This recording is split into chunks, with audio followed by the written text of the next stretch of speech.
kebahagiaan, orang yang akan mendapat kejayaan, orang yang akan mendapat kebaikan di dalam masjid tadi ialah orang yang beriman pada hari akhirat.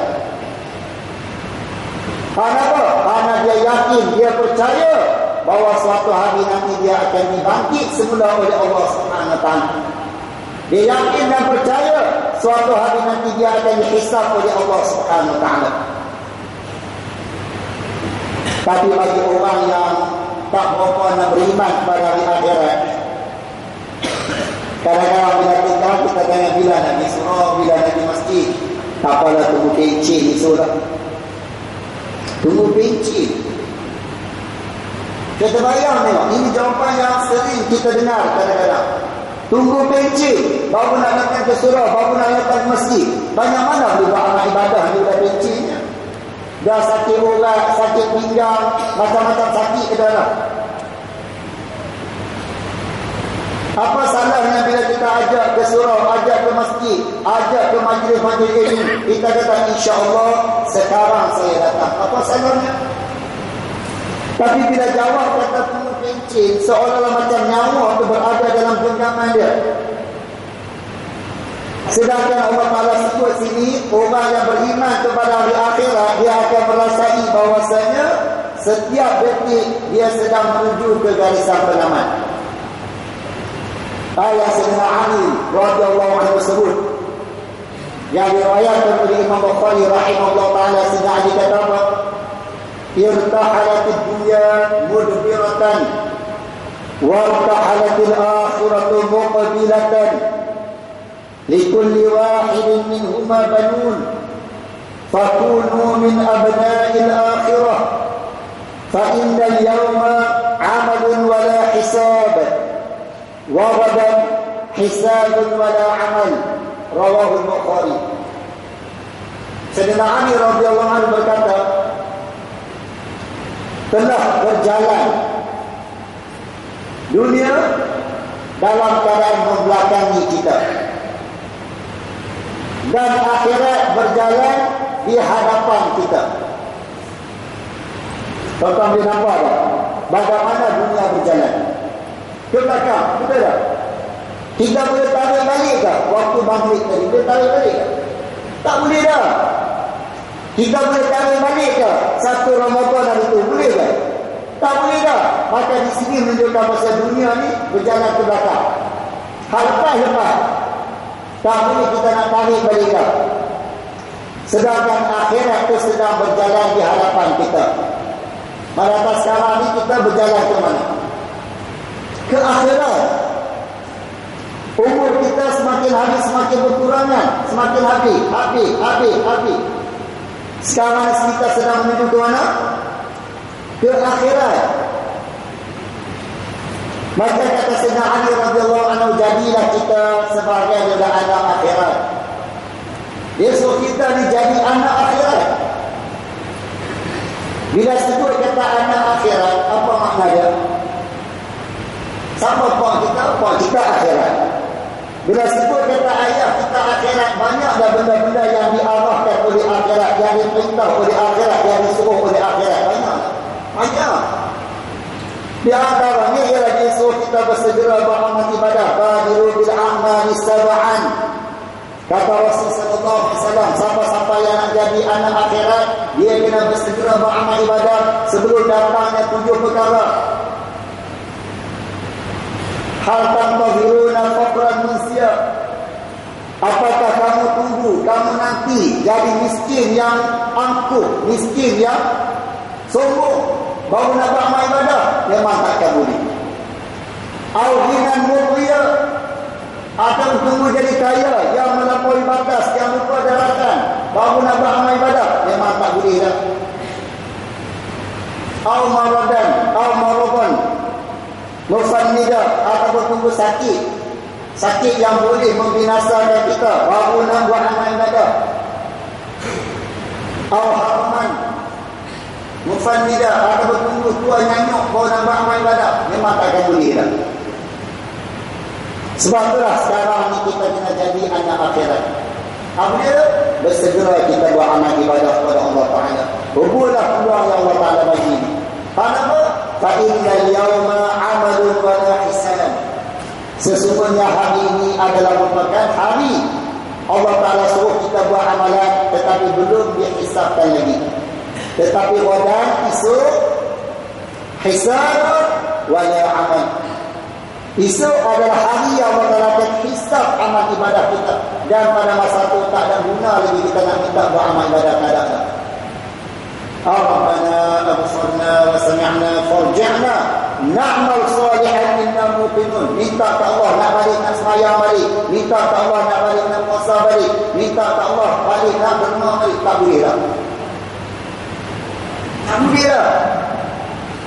Maka sekarang ni lah, marilah sama-sama kita jadi anak akhirat.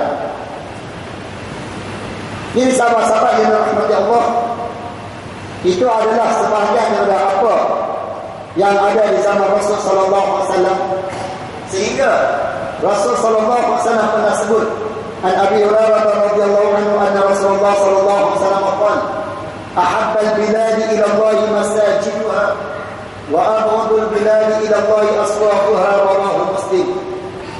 Tempat yang paling disukai oleh Allah Taala ialah masjid. Masjid adalah tempat yang paling disukai oleh Allah Subhanahu wa taala. Dan tempat yang paling dimurkai oleh Allah ialah pekan, bandar. Sebab di pekan, di bandar-bandar ni banyak benda yang melalaikan kita. Bukan salah kita nak keluar ke pekan Kuala Kangsar, nak pergi ke pekan Taipei, nak pergi ke pekan Ipoh ke. Tak salah. Tapi apabila kita pergi ke sana, kena berhati-hati, kena jaga diri kita. Kenapa? Kerana di sana banyak benda yang boleh membinasakan kita. Kita pergi ke bazar Ramadan. Start pada pagi tu, mula azan subuh sampailah azan asar, puasa kita Masya Allah cantik. Bila pergi je bazar Ramadan, seketui, sekupang, gugur, pahala puasa kita. Dah, tuan-tuan. Allah wala kita boleh tengok. Setiap pada pagi kita pulun jaga ni, jaga. Tak bila pergi bazar Ramadan, bukan ada larang tuan pergi lah, tak salah, tak pergi lah, tak salah. Tapi kena jaga, kena berhati-hati. Kerana di Mekah kata Rasul sallallahu alaihi wasallam banyak benda yang boleh merosakkan pahala amal ibadah kita, yang boleh merosakkan kita. Masjid boleh memberi kebahagiaan kepada kita.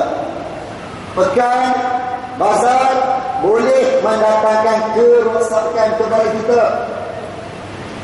Bila kita balik bertemu dengan Allah, mula nak tegak dengan malaikat. Ni silap pulih ke? Marah tak malaikat bila baca suratan amalan dengan Allah. Tengok pagi tu cantik ke? Masuk asar, seketui jantung. Hai malaikat, silap pulih ke? Aku puasa sampai kompet, buat takkan tak apa ke? Bila dia tayang balik, rupanya gugur di mana? Tuan-tuan pandai-pandai lah. Kena jaga. Bukan salah kita nak di bazar Ramadan, tak salah. Tak salah. Cuma kena jaga. Kena berhati-hati. Muslimin muslimat yang dirahmati Allah, anda nak baca hadis yang terakhir. Abi Sa'id Al-Khudri radhiyallahu anhu qala Rasulullah sallallahu alaihi wasallam idza ra'aytumur rajula yata'ahadu al-masjid fashhadu lahu bil iman. Rawahu Tirmidzi. Atau kama qala alaihi wasallam. Rasulullah kata, bila kamu tengok seorang lelaki itu sentiasa ke masjid, seolah-olah antara dia dengan masjid itu ada perjanjian. Mana kata hati dia itu sentiasa bergantung dengan masjid. Kalau dalam hadis yang lain Rasulullah sebut rajulun qalbuhu mu'allaqun bil masjid. Salah satu golongan yang akan mendapat naungan arasy. Salah satu golongan yang akan mendapat naungan arasy di hari akhirat nanti ialah mereka yang hati dia itu sentiasa bergantung dengan masjid. Maka di sini menunjukkan pada kita bahawa masjid boleh mendatangkan kebahagiaan itu, kesempurnaan hidup kepada kita. Sebab bila Rasulullah bagi jaminan bahawa golongan yang hati dia itu bergantung dengan masjid. Golongan ini bakal akan dapat duduk di bawah naungan Arasy. Dan dalam hadis ini Rasulullah sebut orang yang sentiasa ke masjid, sentiasa datang ke masjid, maka Rasulullah kata bersaksilah bahawa dia adalah orang yang beriman. Bukan senang, kita memang ngaku kata kita beriman. Cuma di awal kita baca dalam surah Hujurat, ketika orang Arab keluar daripada majlis Rasul sallallahu alaihi wasallam, qalu amanna wa qalatil a'rabu qalu amanna wa qalatil a'rabu amanna. Orang Arab kata, kami dah beriman dah, hebat dah iman kami. Lalu turun ayat kepada Nabi sallallahu alaihi wasallam, suruh Nabi peringatkan mereka, qul lam tu'minu walakin qulu aslamna. Allah Ta'ala kata, wahai Muhammad, hang habaq kat mereka, pergi cerita kat mereka, kata hamba ni belum lagi beriman. Itu dia. Tetapi kamu baru Islam baru. Kita tuan-tuan taubat, kita mengaku kata kita dah beriman dia. Kita tak tahu di sisi Allah Wallahualam. Tapi tanda kata Rasul sallallahu alaihi wasallam ialah orang tu sentiasa ke masjid. Tanda kata dia beriman. Kalau kita ada tanda-tanda ni, insya-Allah bolehlah kita rasa bahawa kita ni dah termasuk dalam golongan orang yang beriman. Jadi sebab itulah ini adalah di antara bukti yang menunjukkan bahawasanya masjid boleh mencerna kehidupan sempurna bagi seorang Muslim. Jadi ada satu lah perkara teman ilmu yang dapat kita kongsi pada malam ini. InsyaAllah mudah-mudahan ianya akan memberi manfaat kepada kita di dunia dan di akhirat. Tuan-tuan yang dirahmati Allah, sebelum anda akhiri di luar sana tentang dia tengok anda ada bawa sijil wakaf. Kita ada tanah mereka suku dan kita bercadang untuk mendirikan bangunan 3 tingkat. Dan anda datang sini bawa sijil wakaf. Kalau ada sahabat-sahabat yang berhajat nak buat wakaf, boleh tengok di luar. Dan anda juga ada buat Quran yang ada tajwid.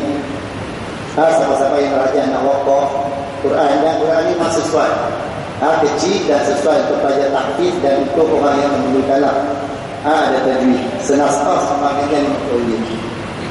Kita boleh tengok di luar nanti. Berkaitan dengan wakaf kaki ataupun sijil wakaf, nak cerita satu cerita. Boleh asli satu cerita. Ada seorang kakak dia telefon anak. Dia kata, Ustaz, dengar kata Ustaz ada jual wakaf kaki, dia kata. Anak kata ada lah, kak bercadang nak beli ke? Dia kata yalah bercadang. Dia tanya anak besar sejadah berapa kaki? Anak kata biasa besar sejadah ni 2 kali 5, 2 kaki lebar, 5 kaki panjang. Biasanya begitu lah. 2 hari lepas tu dia telefon pula, Ustaz, kalau besar yang lahat besar mana?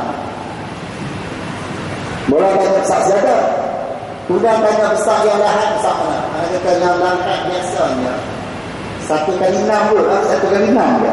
1 kaki buka, 6 kaki panjang, lebih kurang pula yang lahat. Kemudian selang 2-3 hari dia telefon anak, Ustaz, boleh datang ke tempat saya nak buat wakaf. Kenapa buat sijil wakaf, pergi jumpa dia. Tanya tak nak wakaf ni tak? Nak sejadah ke nak dia lahat? Nak sejadah ke nak dia lahat? Dan dia tanya macam tu. Dan kita kena tanya lah. Oh dia kata tak, dia nak wakaf buat banglu 80 kaki. Buat banglu 80 kaki. Anda tanya pasal apa? Buat banglu 80 kaki, siapa? Dia kata kalau besar sejadah nak boleh tak boleh. Kalau besar yang lahat, dia kata nak pusing tak boleh. Kalau besar banglu, dia kata dia nak berguling-guling dalam tubuh saudara. Jadi kalau tak terpulang dah rumah teres ya. Dah rumah flat ya. Ataupun buat sana terpulang lah. Kalau kena sekaki itu susah nak duduk, nak diri tu ya. Ada pada cerita tuan-tuan, di penjara Mesir ni macam-macam ada. Kalau kena berdiri, yang ada cerita itu kena berdiri 3 hari 3 malam. Tahu keluar saya dia mana? Terus ada satu kaki tu berdiri dulu, tak boleh. 3 hari 3 malam. Jadi kalau tuan-tuan nak pari, nak bertolek, nak belilah tuan dulu, insyaAllah kan.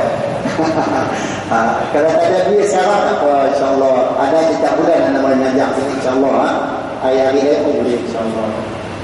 Wallahualam. Wallahualam. Nasib kepada Abang Haji Muhibbuddin pada sudi untuk menjemput anda untuk kita bersama-sama kongsi ilmu pada malam ini.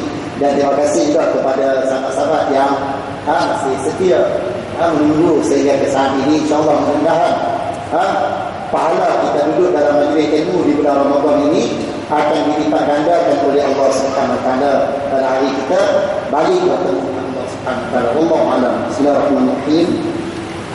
Alhamdulillahirabbil alamin wassalatu wassalamu ala asyrafil anbiya'i wal mursalin wa ala alihi washabbihi ajma'in.